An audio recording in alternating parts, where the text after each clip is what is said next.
దేవతలకు నిత్య పూజలు, విశేష పూజలు, స్నాన దాన జప హోమములు చేయవలెను. రవివారము మొదలగు విశేష తిథులు, నక్షత్రములు కలిసినప్పుడు వివిధ దేవతలకు చేయు పూజలందు సర్వజ్ఞుడు, జగదీశ్వరుడు, భగవంతుడు అగు శివుడే ఆయా రూపములలో పూజలందుకొనెను. సకల ప్రజలకు ఆరోగ్యాది ఫలములను ప్రసాదించును. దేశకాల పాత్రతలను, ద్రవ్యమును, శ్రద్ధయును, లోకానుగుణముగా తారతమ్యముల క్రమమును దృష్టియందుంచుకొని మహాదేవుని ఆరాధించు వారికి ఆ స్వామి ఆరోగ్యాది ఫలములు నసుగును. శుభకర్మల ఆరంభమున, అశుభకర్మల అంతమున, అట్లే జన్మ నక్షత్రము వచ్చినప్పుడు గృహస్థుడు తన ఇంట్లో ఆరోగ్యాదుల సమృద్ధి కొరకు సూర్యాది గ్రహములను పూజింపవలెను.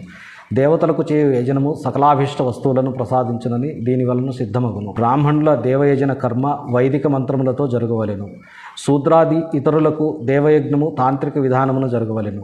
శుభఫలమును కోరువారు 7 దినములు తమ శక్తి కొలది ఎల్లప్పుడూ దేవయజనము చేయవలెను. నిర్ధనుడైన వాడు తపస్సు ద్వారా, ధనికుడు ధనము ద్వారా దేవతలను ఆరాధింపవలెను. అతడు మాటిమాటికి శ్రద్ధతో ఈ విధమైన ధర్మమును ఆచరించవలెను.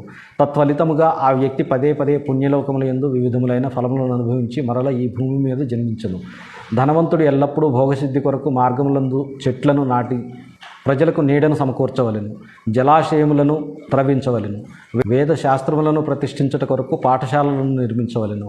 ఇంకను ఇతర పద్ధతుల ద్వారా ధర్మమును సంపాదింపవలెను. ధనవంతులు ఈ కార్యములు ఎప్పుడునూ కొనసాగించుచుండవలెను. సమయానుకూలముగా పుణ్యకర్మల పరిపక్వము చేత అంతఃకరణము పరిశుద్ధమగును. దాని వలన జ్ఞానము సిద్ధించును. ద్విజులారా, ఈ అధ్యాయమును వినిన వారికి, చదివిన వారికి మరియు వినుటకు తగిన ఏర్పాట్లు చేసిన వారికి దేవయజ్ఞము చేసిన ఫలము ప్రాప్తించును.